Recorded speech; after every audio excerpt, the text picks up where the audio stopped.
Hi, I'm Jim Whitty. I'm the administrator of the Adult Orientation and Adjustment Center of the Iowa Department for the Blind. The important goal of the center program is to help a blind person grow in self-confidence and to develop a positive attitude about blindness. An attitude that says it is okay to be blind, and an attitude that says I can compete in society on the basis of equality. Again, if that attitude is not developed, then the importance of the skills and techniques certainly declines. Early years, 1925 to 1950.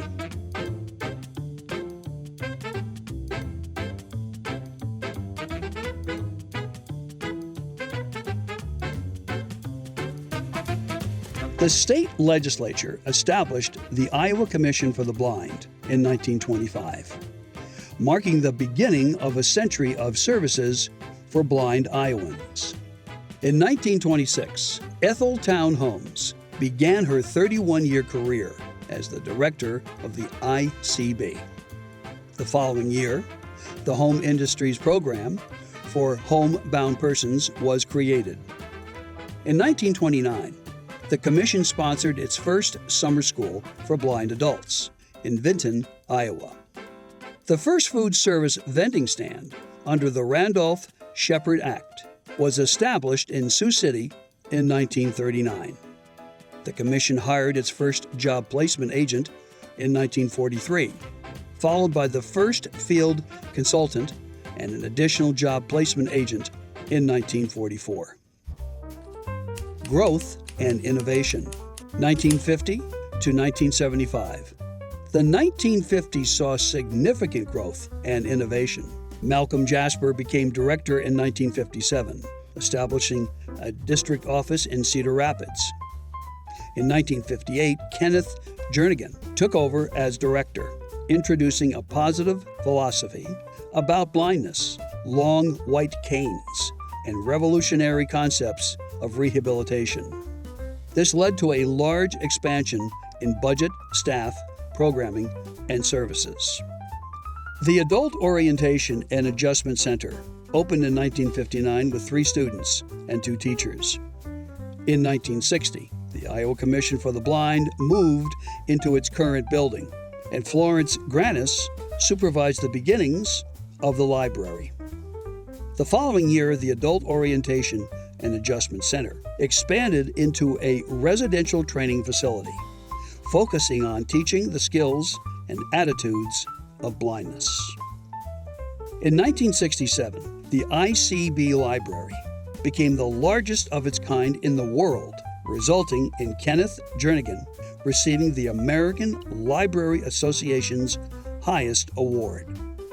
The legislature passed the Little Randolph-Shepard Act in 1969, giving blind persons the opportunity to operate vending facilities in public buildings. That same year, the library circulated its 1 millionth book, followed by its 2 millionth book in 1974.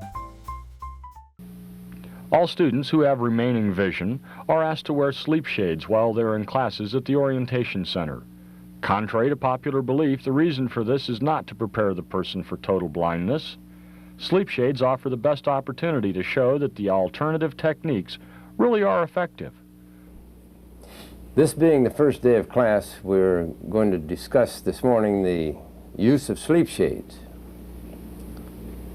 But why do I need sleep shades if I have usable vision and the doctor told me my vision will never get worse?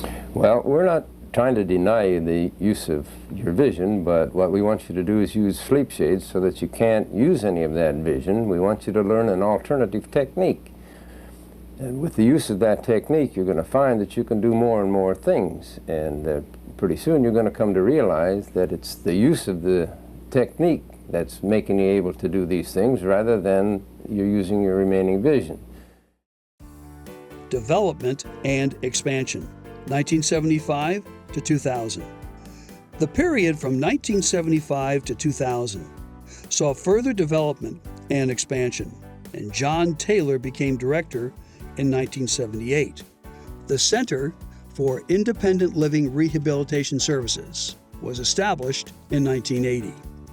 the library continued to grow, circulating its 4 millionth book in 1983 and its 5 millionth in 1988. In 1986, the commission was placed under the Department of Human Rights, with Craig Slayton appointed as director. The following year, the library's Summer Reading Club was established. In 1988, the Iowa Commission for the Blind was renamed the Iowa Department for the Blind. The Orientation Center has 3 main goals. First, we want students to learn the basic skills of blindness, like Braille and cane travel. Secondly, we want to instill an attitude in students that says, "I can do it." And finally, educate the public to the notion that blindness is not a tragedy, but a condition which can be overcome and reduced to a nuisance level. Modernization and advancement. 2000 to 2025. The department celebrated its 75th anniversary in 2000. And that same year, the library circulated its 8 millionth book. Alan C. Harris became director in 2001. And the Young Adult Transition Program was established in 2002. The Orientation Center's Technology Lab was remodeled in 2004. And the library transitioned from cassette recorders to digital in 2007. Karen A. Kenninger took over as director in 2008, and the library celebrated its 50th anniversary in 2010. Richard L. Sorey became director in 2012. In 2016, the library switched to download on-demand services, eliminating its physical audiobook collection. And Emily Wharton was appointed director in 2018. The library's name changed to the Iowa Library for the Blind and Print Disabled in 2019, reflecting its commitment to accessibility. In 2021, the Adult Orientation and Adjustment Center changed its name to the Iowa Blindness Empowerment and Independence Center. And the Library for the Blind and Print Disabled received the prestigious Regional Library of the Year Award. In July of 2024, Library Director Sarah Williford was appointed interim director. The Iowa Department for the Blind is now celebrating its Centennial Anniversary in 2025, marking 100 years of service to blind and low-vision Iowans. With the proper training and the opportunity to try challenging activities, individuals can develop their self-confidence and self-reliance, and therefore go forward and live a rich, full life.